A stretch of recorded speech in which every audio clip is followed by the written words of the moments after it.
Web services are awfully useful, and it seems that you should be able to use them from clients that don't support the .NET framework. That is, all you're doing is sending XML in a very specialized format from one place to another, either across the internet or intranet. So why should you require a .NET client?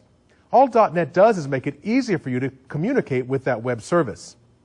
To make it easier for a non-.NET client to talk to a web service, Microsoft has released the SOAP Toolkit. Any application that supports COM can use the SOAP Toolkit.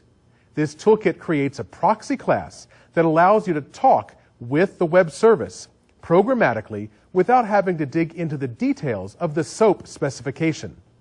In this example, we'll look at how a VB6 client can call a web service without ever digging into the dirty details of how SOAP works under the covers. In order to use the SOAP Toolkit and call web services from outside .NET clients, you'll need to download from Microsoft's msdn.microsoft.com/SOAP website. You'll need to get the latest version 2.0 or later.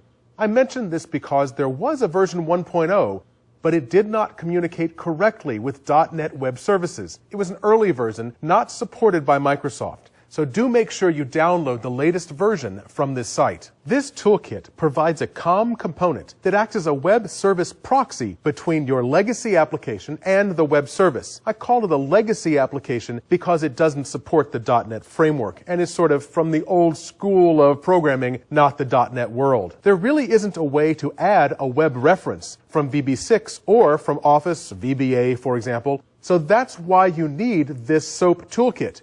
It does the work of adding that web reference for you. You'll need to know some information about the web service, as we'll see in the example, but it does the work of creating a web service proxy so you can program against the web service in your legacy code. It's certainly easy to use the COM component instead of building the SOAP code yourself. Let's look at how you can build a legacy component using VB6 to call a web service.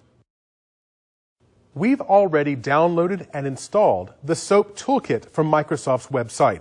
I've opened up a VB6 project, which we've created already, which has one form, which allows us to go out and get the inventory from the Northwind sample database by entering a product ID and display in this label the amount of inventory available for that product.